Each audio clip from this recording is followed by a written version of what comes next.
You're listening to Change Your POV Podcast, episode 34.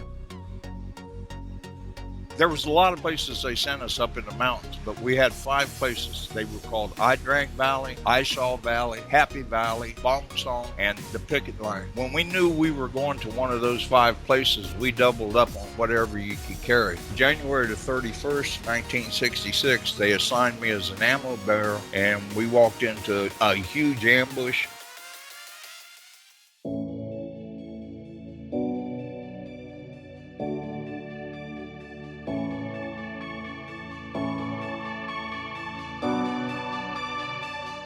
Welcome to Change Your POV Podcast, helping you navigate transitions in your life, like entering and exiting college or the military, changing jobs or careers, and providing you with the coaching and mentorship needed to help you advance in your personal or professional life. Sometimes all you need is to change your point of view. Now, here's your host, Eddie Lazary.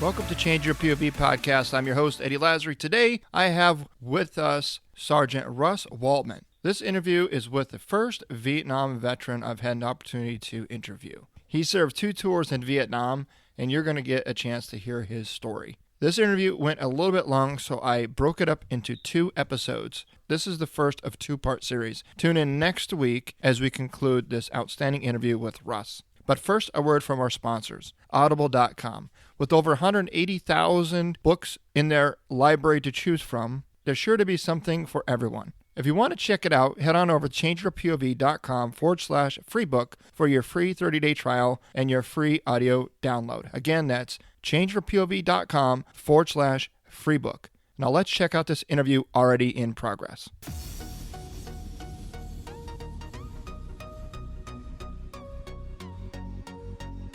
Change Your POV Podcast proudly introduces my first Vietnam veteran, Russ Waltman. He was with the 1st Cav Division, right, Russ? Yes. Yes, fellow first teamer. I myself was a member of the 1st Cavalry Division, and I linked up with Russ on Facebook, as a matter of fact, and we got to talking, and he shared with me some stories, and I said, you know what, Russ, we've got to get you on the show. I absolutely have to share your story with the rest of the audience. And it's funny because as I talk to other veterans outside of, the immediate veterans outside of, Afghanistan and Iraq, and I talk to the Vietnam vets and some World War II vets, it's amazing how parallel the stories are. I mean, we served in different parts of the world and we served in a different time, obviously, but much of what we experienced as soldiers in combat kind of never changes throughout the years. You know what I mean? Right. So tell us a little bit more about you. I want to kind of, when did you join the Army? Why did you join the Army? And let's just take it from there. All right. Well, my old man was a lifer in the Army. He put 24 years in. And I left the family and struck out on my own, went to basic training in Fort Jackson, South Carolina, took AIT in Fort Jackson, South Carolina, and then immediately upon graduation got sent to Vietnam and was assigned to the 1st Air Cav. 3 days after I got to the company, I was an ammo bearer on an M60, and the M60 gunner and assistant gunner both got wounded, and so they promoted me to gunner, and I kept it for the rest of the year. Now, where were you stationed in Vietnam? A place called An Cay, about 30 miles east of Pleiku. Okay, and what year was this? I went there in December 1965 and left in December 66. Okay. That was my first tour.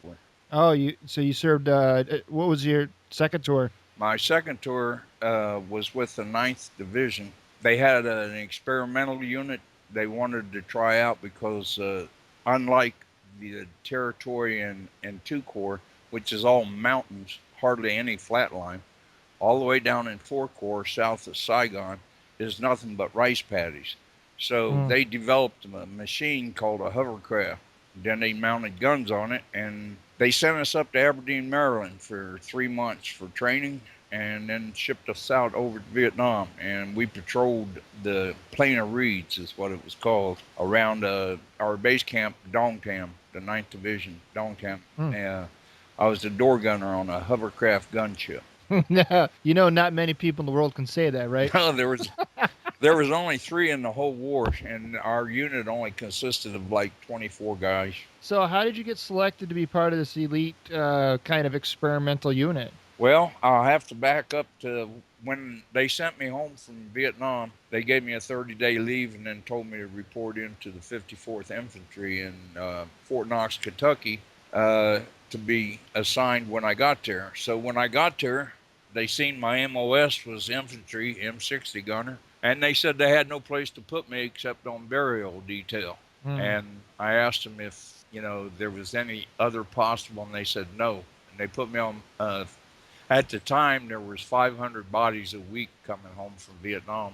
Oh, wow. And each one of them deserved a military funeral. So I wasn't all that cool with the idea, but I went ahead and did it. But when it got up to where I had gone to 12 funerals in 2.5 months, I went in and seen the first sergeant, and I said, "Hey, Sarge, I went to Vietnam with 125 guys." I said, "Only 13 of us came home.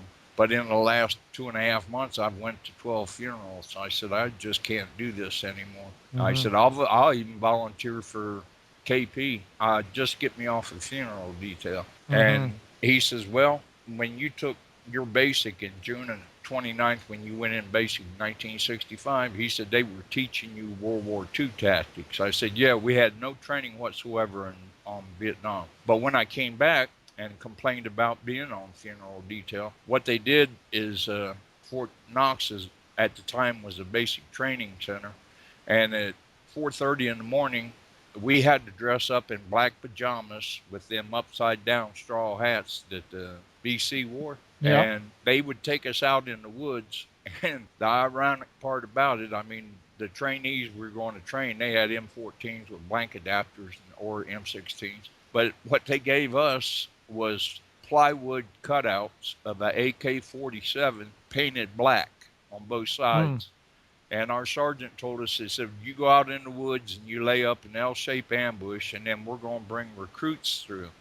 And when they get close, you ambush them." And I asked him, I said, "How?" And this is the most I don't know what to call it, but what we were supposed to do when the trainees approached, we were supposed to come out from behind our trees, out of our foxholes, wherever we were hiding, point these plywood AK-47s at the trainees, and holler, "Bang." I swear to God, I'm telling you the truth. Well, you know what, Russ? What? Times haven't changed a whole hell of a lot. I'll be honest with you. Nope. We still do that today. We'll be out in the field, and we're not given any blank ammunition, so you just got to run around, bang, bang, bang, bang. That's so ridiculous. Well, we had fun with it. We wanted to make it realistic, so we'd yell, "Bang, bang, bang, bang, jam!" Bang, bang, bang, jam. Can't get no more realistic. Yeah, no. But the only thing is, you never heard anybody yell, "Reloading," Right. or black on ammo, right? Well, you only hear that shit when you're out in real war. The supply system wasn't all that good when we got there in 65, and the M16 was prone to jamming, like everybody knows. I carried it in the first firefight, and it fired 2 rounds and jammed. And like my buddy said, he says, when your M16 jams in the middle of a firefight, the only thing you're holding in your hands is the club. That's right. So, but the problem was, out of a whole platoon, there was only 3 cleaning rods in the whole. Yes. Oh, wow. And when you got off the chopper and you exited to the left and went to the tree line, engaged the enemy, your weapon jammed. That doesn't mean that the guy with the cleaning rod exited to the right and he's now 50 yards away from you. So you had to start calling out, "Cleaning rod, cleaning rod." Oh, shit. Now, what was the cause for the jam? Was it like dirt, mud? What was it? They said that we didn't keep the weapons clean. But believe me, when you're in war and the utensil you're using to save your life, you're going to clean it like it was a diamond, So I don't think really it was our fault as far as cleaning. I think it was just a defect. They later traced it down to the ejector, not being able to pull the cartridge out of the chamber. So Right. the ejector would slide off and the cartridge would stay in, and the only way you could get it out is pop the rear pin, break it in half, and then run the cling rod down there and pop the empty casing out. Pull the cling rod back out and put your rifle together again. But you're supposed to be doing all this in the middle of a firefight. Right. So it sounds like you were double feeding, huh? Well, no, it was just that the ejector, they narrowed it down. They said the problem was in the ejector was sliding off of the rear of the casing and not pulling it out. So right. And of course, if the round stays in there for very long, with the heat of it, it really kind of seizes in there really good, Yeah. And then my second firefight, we got into it. The first one fired twice and jammed. The second one fired 12 times, and then it jammed. And these were like 3 or 4 hour firefights, and running down a cleaning rod in the middle of a firefight really sucked, to tell you the truth. So yeah.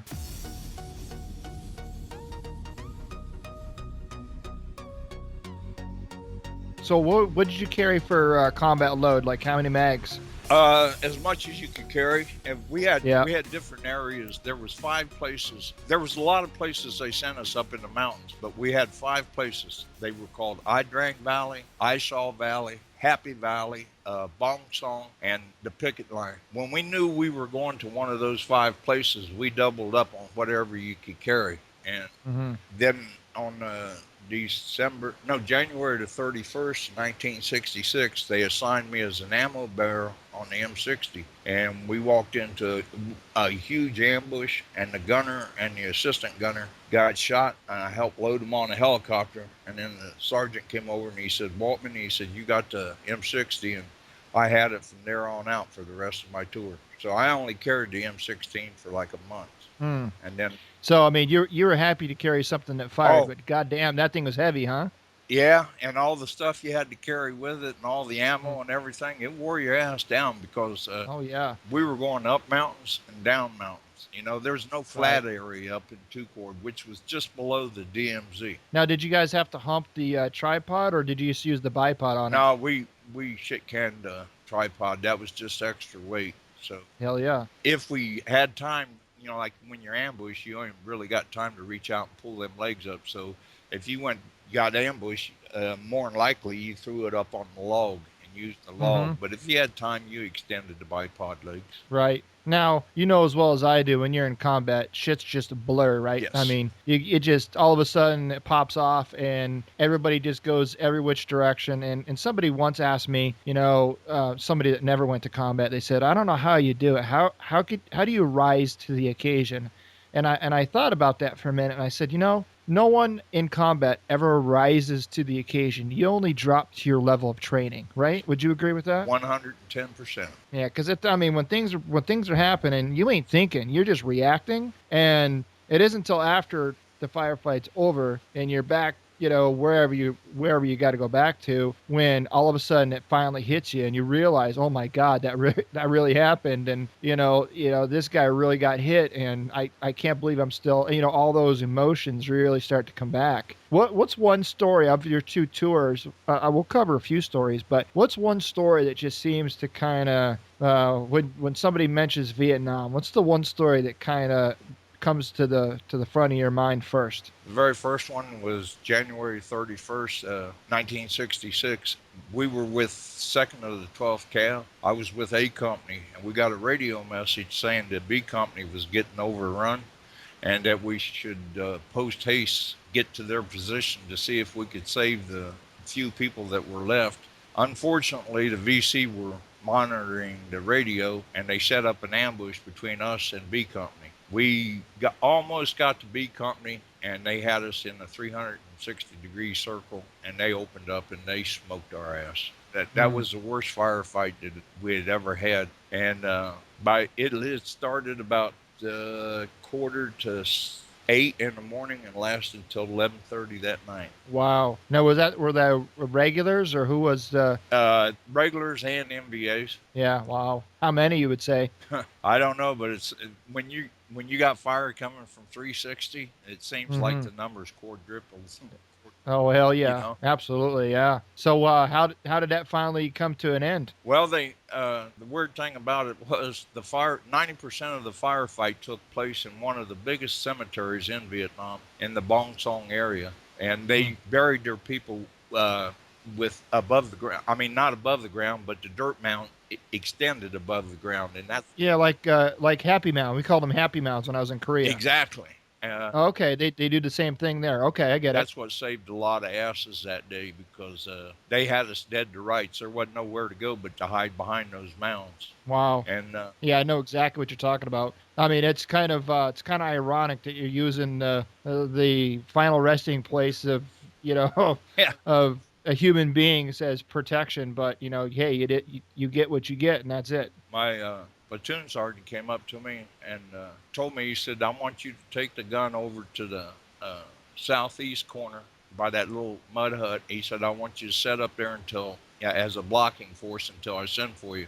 So I took the squad over and we set up by the mud hut on the southeast corner of the graveyard. And it got dark, and this is one of the weirdest, if not the weirdest thing that ever happened to me. We were sitting there, and there was a lull, just a small lull in the fighting, and we were all coffee addicts. So we Hmm. broke up a little twig, got some fire started, and we were sitting there making coffee. And I looked up, and there were two Arvins. And at first I thought they were NVA, but they had steel pots and flat jackets on. They come walking up to me, and they had a set of dog tags. They said it was unlucky for them to touch a dead man's dog tags. So they had Mm-hmm. a set of dog tags draped over a stick. They were carrying them with a stick, and they walked right up to me. And it was just about dark 30. The C-130s were over here with dropping flares for us and everything. Hmm. So this whole thing took place under the light of flares. And they came up to me and I said, what do you want? And he says, we take dog tags off of dead GI. I said, where? And he pointed to the northeast corner of the cemetery, a place that I hadn't been during the whole 12-hour firefight. I was mainly on the south and southeast corner only. And I said, okay, give them to me and I'll turn them in. And as I reached up to take them off the stick, they turned around and walked off. And my assistant gunner and ammo bearer, he says, whose are they? And I looked at him under the light of the flare, and all I could see was blood and mud. So I took my coffee and I poured them over the dog tags and I washed them off. Hmm. And this is some Rod Sterling shit here, because when I washed them off, they were mine. Oh, no way. Yeah, I swear to God. I put my hand on the Bible and I swear to God. I don't know how they got them, but they told me they took them off a dead body. And I reached up around my neck and mine were gone. Wow. That was one of the weirdest things that ever happened to me. And to this day, it still freaks me out when I lay there in bed, wondering how they got them and how they got covered with blood, And I wasn't even in that section of the cemetery. Right. So, Wow. That is crazy, man. War is it's undescribable. It's unbelievable. And the things that happen in war, sometimes you'll never understand, that I've heard people use the phrase, this happened and it made my blood run cold. When I dumped the coffee on them dog tags and washed the blood and the mud off and seen my own name and serial number on them dog tags, my blood turned to ice water. It scared the living shit out of me. Mm-hmm. And I've never been able to shake that incident from my memory, and it's been 50 years now since that's happened. Hell yeah. Tell me you kept those dog tags. I got them hanging in the closet with my uniform. Hell yeah. So, wow. That's I mean, it's a terrible story to hear about, the conflict that occurred, because I'm sure you lost a lot of guys in that firefight.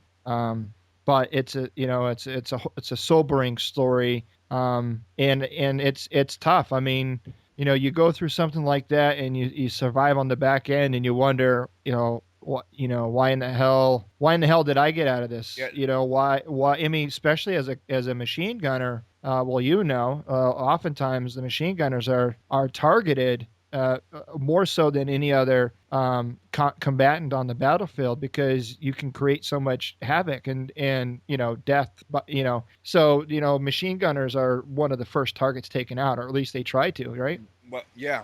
When I first took over the gun, all the other older gunners in the platoon had been there longer than me. They come over to tell me, to clue me in on some stuff. And they said, you know that when we hit battle, he said, your life expectancy is 12 minutes long. Mm-hmm. And we used to go out on 8-man squad patrols, and Mm-hmm. what would happen is you never have up in 2 Corps, you don't ever have a straight trail through the jungle. It's crooked. It goes up, down, to the right, to the left, back down, back up again. So you lose track of the people in front of you just momentarily. But when you walk into an ambush, there's only, out of 8 guys, there's only 1 guy carrying a 60. The other 7 guys are carrying M16s. And what happened when you get ambushed, every single time, those 7 people would put them up on fully automatic and fire their whole magazine in the direction of the incoming rounds, which were only at most 40 yards away.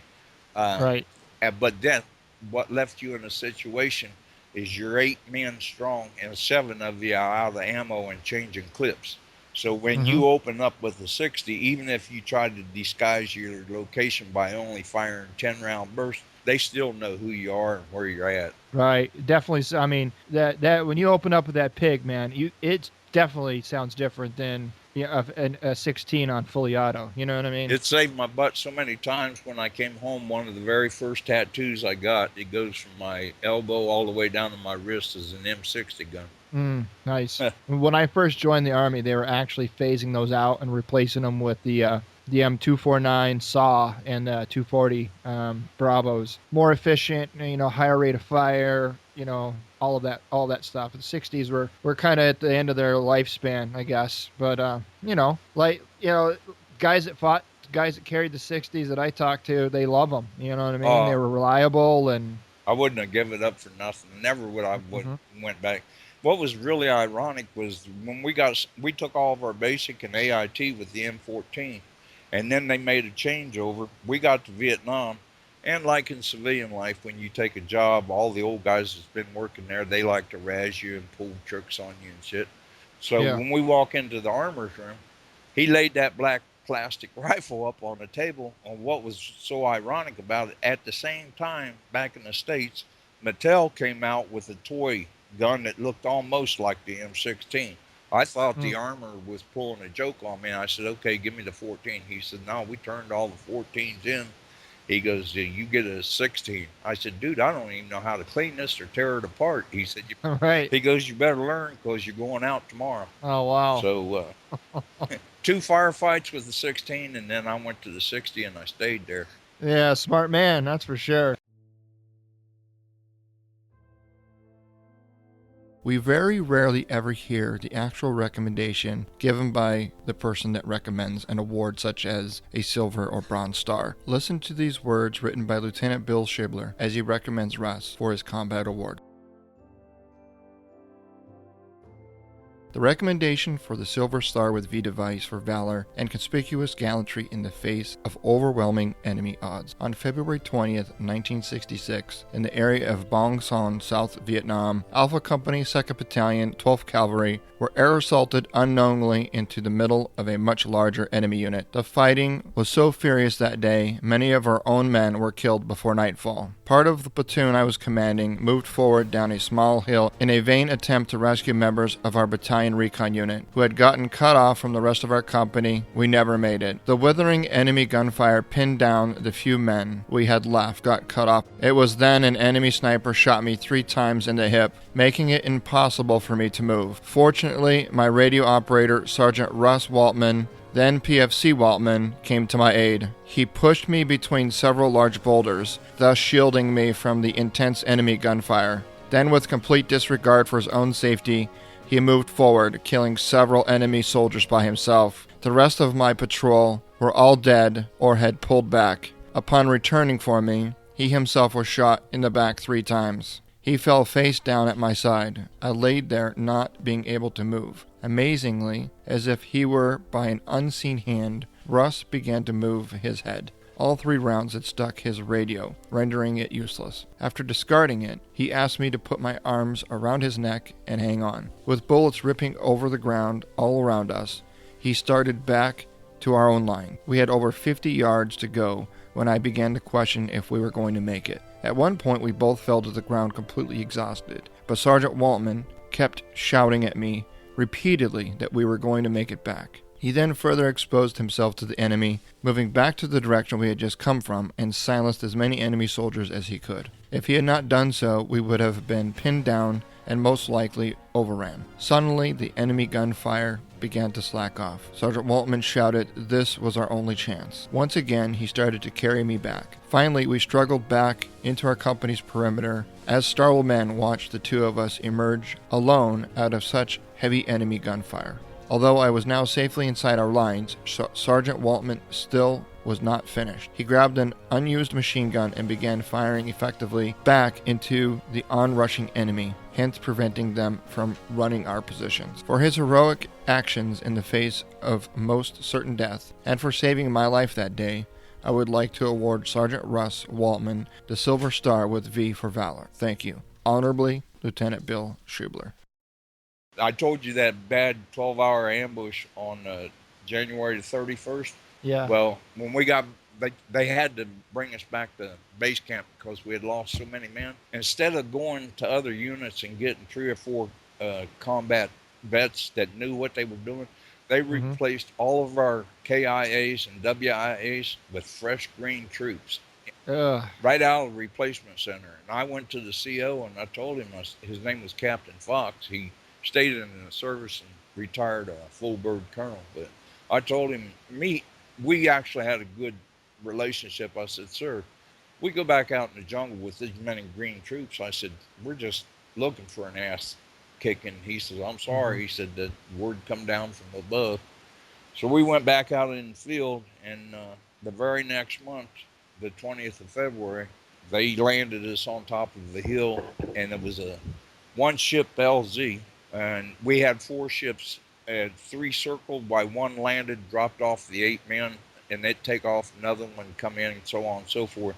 But after all 4 ships had dropped their troops off, they turned around to go back and get more. Well, Charlie was waiting for that, and when they took off and were out of sight, he sprung the ambush, and that only left 32 guys there on the LZ, and 12 of them died within the first 5 minutes because they were shooting close range. Well, everything, in a firefight, you do what you got to do, and I was what I done that day. I don't like to blow my own horn or anything, but what I done that day, my platoon leader, Lieutenant John Schiebler, put me in for the Silver Star. Oh, wow. The ironic thing about it was he got shot in the spine, and he actually took a patrol out, and as we were about 150 yards from the LZ going downhill, they ambushed us, and as we turned to go back up the hill, he took one right above the belt, right directly in the spine. And when he hit the ground, I hit the ground next to him, and he says, "Russ, I can't feel my legs." So I pushed myself up on my elbows, and I looked over, and I seen that bloody hole right above his belt. And I said, "Sir," I said, you took one in the spine." And he says, "You got to get me up to the top of the hill." So I threw the 60, it was a strap, I threw it around my neck, and at the time, they say when you're scared, the adrenaline gets to pumping and gives you super strength. Yep. Well, we had to go uphill. I was 18 at the time. I weighed 175 pounds. He was 28. He weighed about 220. I had that M60 on my back, and I put his arm around my neck, and I said, "Sir, the only way we're going to make this is if you can help me." And he looked at me, and he says, "I just can't feel my legs." So I grabbed him by the belt in his hand, and we took off up the hill, and it seems like every time I picked my foot up, I could feel rounds hit right where it had been. I got him to the top of the hill. Medics started working on him, and I later found out he put me in for the Silver Star, but the paperwork got lost. He put me in for it for the 20th of February, 1966, and I got it in 2008. Are you kidding me? No, sir. I was actually called right across the river from Washington, D.C., in West Virginia is a huge hotel that politicians and military personnel use. It's called the Greenbrier, and I got a letter to report there, and I had a friend that was with me. He lived in West Virginia, so I stopped and picked him up. He was the machine gunner in the 2nd Platoon. And come to find out, when he he asked me, he said, "Did you ever get that Silver Star?" I said, "No." Well, he worked on it for 6 months. He contacted the powers to be, and they finally, he wrote up what happened that day and sent it in, and they sent me a letter and asked me if I could come to the Greenbrier and receive my Silver Star from Congressman Bob, I think his name was Bob Letta.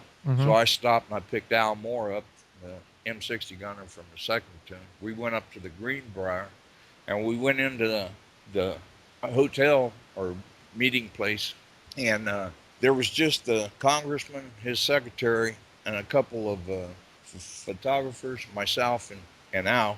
And we had like a cup of coffee and some donuts, and then he had pictures taken of presenting me the medal and everything. And that was it. And I left and I came back home. And now, you know, from 66 to 208, I was put in for it in 66 and I got it in 208. Wow. So I guess that phrase, better late than never, applies here, huh? yeah, big time. Big time. Oh, wow. But well, congrats, man. And I'm really sorry that it took that long. That just, just kind of goes to show you that, sometimes that red tape and bureaucracy and, it's sad, but at the same time, I mean, as well as I do, we're out there and it isn't anything about medals or ribbons or campaigns, or it's about the guy on your left and the guy on your right, and you love them like family and you just want to get them through. And my question is, did that lieutenant end up surviving?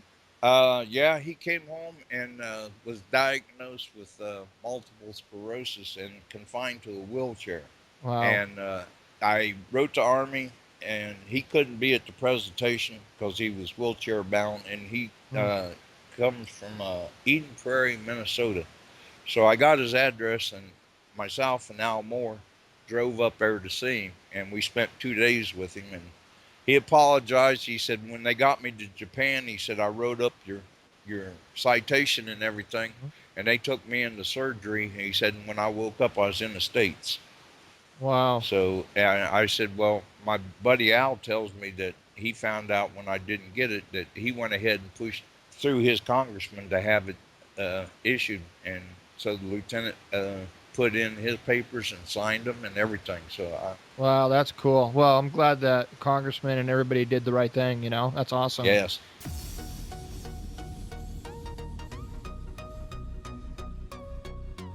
You still have the picture of you up at the Greenbrier receiving it? Yes, I do.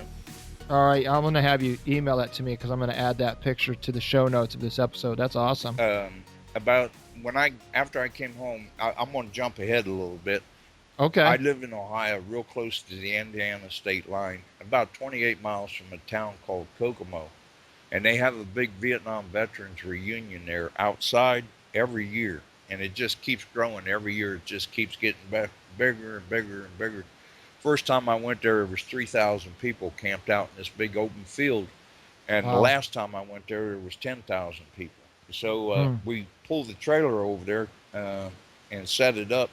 And the Congressional Medal of Honor winner, Sergeant Sammy Davis, he comes there every year. And we brought a little camping trailer, and I was sitting at the camping trailer having a beer, and one of my friends told me, he says, I'm really glad you got your Silver Star after all these years, but he said it just kind of sucks that you got it in a room with just 2 or 3 people. He said there's 10,000 people here that share the same thing you did, their stories of combat. He said it would be nice if you could get recognized for. I said, hey, like you just said, Ed, I learned one thing real fast over there. It's not the guy that you're fighting out in front. It's because you're fighting for that guy on your left and right, And so I got up to get a beer, and my buddy went up and he got a hold of Sergeant Davis. And because he was getting ready to speak, he had his class blues on. And he asked Sergeant Davis, he said, my buddy over here was awarded the Silver Star in 66, and he didn't get it till 2008. But he only got it in the congressman's office in front of 4 people. He says, I was wondering, you being a Congressional Medal of Honor winner and all, He says, I was wondering if you could give it to him again in front of all the people that are here at Kokomo. And Sergeant Davis said, go get him. And I had no idea this was coming. So my buddy comes over and he says, they want you up there at the stage. They have a huge stage, speakers like Sergeant Davis and bands and everything come in. It's a 3-day event. Wow. So when I got there, Sergeant Sammy Davis called me up onto the stage and he read my citation out to the crowd of 10,000 people. And I had my jungle fatigues on with all my patches, my first Cav Stetson on. And he said, step forward. And I came to the position of attention. I stepped forward and I had my left shoulder to the crowd. And I was actually facing him. He pinned it on my chest, and then he grabbed me by my shoulders and he pulled me close and he whispered in my ear. He says, when I turn loose of you, he said, I'd like for you to step back, do a left face, and salute, because there's 10,000 people standing there holding a salute. Wow. And I about crapped. He let go of me. I stepped back. I done a left face. And as I brought my hand up to salute, I couldn't even hold. Tears came out of my eyes. Started bawling like a little kid, because I had never been in a place that, gave me so much love and attention and shit. And it wasn't for the medal. It's a piece of metal with a piece of material on it. It was for the guys that didn't die that day on that hilltop. Absolutely. And so I'm real proud of that. I mean, it took a little bit of time for it to get, but the main thing is those guys lived, they got to live another 20 or 30 years longer than, if they had died that day on top of that. Sure. Yeah, you're right, man. So, well, that's I would so love to have been there to witness that. That's awesome. Now that you share that story, I'm hoping you've got a picture of that one instead. A picture of Sammy Davis putting it on me? Yeah. I got a picture of that. That's the one I want to put on the show notes page. Okay. Nothing against the governor, but damn. Yeah. Right? Yeah. My year with the Cav went on, and the Cav lost more KIAs than any other Army unit in Vietnam for the course of the war, because we were right there below the Marines on the DMZ. Yeah. And when my year was up, like I said, I came back. They put me on funeral detail. Then they put me on a training aid, being a Viet Cong with the plywood AK. And I had a really good friend. He was probably one of the best E6s I ever met in the Army. His name was Bob Fisher.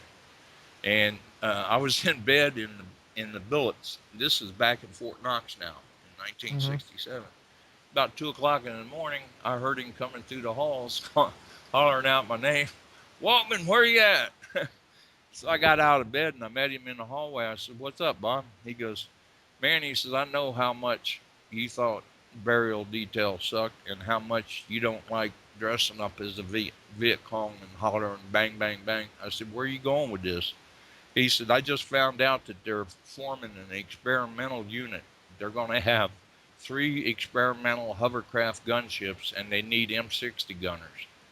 I said, no shit. And he goes, yeah. He said, but on the downside, right after your 3 months of training up in Aberdeen, Maryland, we're going to tear them down, put them on planes, and we're going back to Vietnam.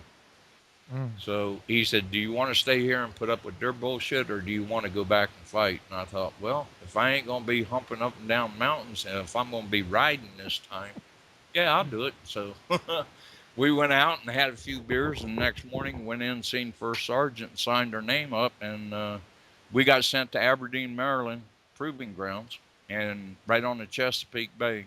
And if you know anything about hovercraft, they can transition from water to land as long as the land ain't 10 feet tall.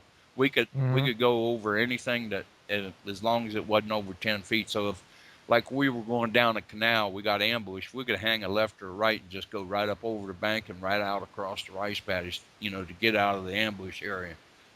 So after the training, we got sent to the 9th Division in Dongtown, and we started patrolling the Plain of Reeds there.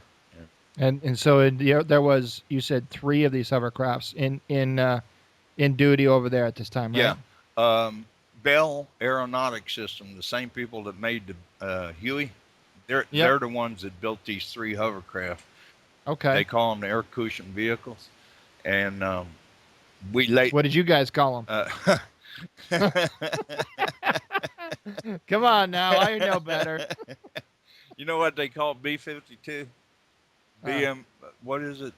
Big fat motherfucker or something like that. Yep. Now the skirts on this hovercraft actually saved our life because a lot of times, because when we first got there, the VC had never seen anything like that. Nobody had, and Right. so for the first 3 months, they thought they could bring us down by shooting into the air cushion, the big black rubber bladder that was underneath us.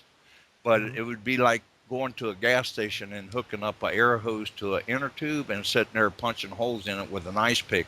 As long as you got an air supply coming in, that cushion ain't never going to go down unless you tear a huge hole in it, which never happened. But Yep. we had 250s, 260s on it, and an M5 grenade launcher that fired 205 rounds a minute. Holy shit. We lasted the whole year, and then it was time for us to go home, and they shipped in 25 guys, and we cross-trained them. They gave us like 30 or 40 days to cross-train these guys. And after we signed the 3 hovercraft over to them, we all left and went home and lost contact with everybody. We all said we was going to, exchange addresses and keep in touch, but that didn't happen. I came home and later found out that they all had tail numbers, 901, 902, and 903. Right shortly after we signed them over to the other group, they took them out in the Plain of Reeds, and Charlie had wised up to the way they operated. And when we went through the rice paddies, we knocked down the rice chutes, and we left a path just like a snow angel in the snow, you understand? Yep. So they knew exactly where we had gone. And way back to Daniel Boone times, he said, don't ever come back off of the patrol the same way you went out. And one day we come back the same way we went out. In fact, we followed our own path right through the rice paddies, and we got our ass busted. And when we signed them over to the other guys, they did the same thing. And when they were coming back in, they were following their own tracks, and Charlie had put a LED in the mud. What isn't that what you guys call them now? We call them IEDs. Yeah. Improvised explosive. What'd you guys call them back then? Motherfuckers. Fucking bombs. Yeah. Bomb. Yeah. About Ruin your days. Yeah. About 3 days after signing them, or 3 months after signing them over to the new outfit, they hit one of those mines, and it completely obliterated the craft to the point to where they called back into base camp. They sent a bunch of engineers, and they took one look at it when they got out, and they said, pull all the radios, guns, and everything you can use off of it, because we're going to pack it full of C4 and blow it in place. So if you go to, we got a homepage, it's called 39th Cav ACV, and it shows a picture of them blowing the hovercraft in place, which only left them 2. And then a few months later, they hit another one. So that only left 1 craft, and 1 craft couldn't go out by itself. So they tore it down and sent it back to the States, which it was put in a warehouse for a good many years. And then somebody drug it out, put it together, and they put it on display at Fort Eustis in Virginia at the Army Museum of Transportation. And they let it sit outside for 45 years. And it just went to hell. And one of the guys found it, and then he started contacting this outfit on Facebook called Vietnam Buddy Finder, and he started reassembling the crew. And now every 2 years we meet there at that last surviving hovercraft in the world, Hovercraft Gunship, and on August the 3rd, and we have a reunion.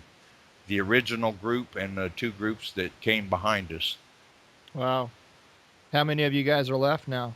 My original group, that Vietnam Buddy Finder, they helped out a lot because I had a copy of the company roster, and they said we could find these guys a lot faster if you have their service number. So I said, hey, I got a company roster right here. So I gave them names and numbers, and also it had a good side and a downside because once they finished, the XO had passed away when he came back from whatever. They never gave us the cause of death. First sergeant died, 4 E6s and 3 E4s so far that we've been able to find have all passed away. And I'll also put in there Vietnam Buddy Finder. That sounds like a pretty cool resource, huh? Oh, they have done so much for me because they have not only found guys from my second tour, but they actually found guys from my first tour.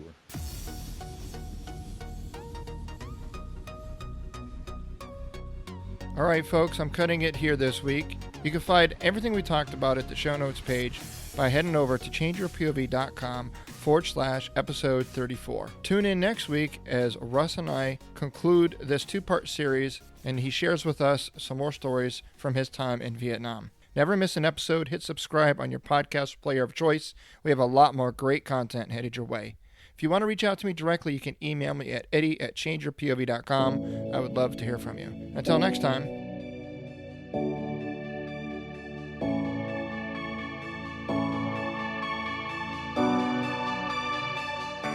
Thanks for listening to Change Your POV Podcast with Eddie Lazary. Check out more content by going to changeyourpov.com. And remember, your ability and willingness to change your point of view will open doors of opportunity.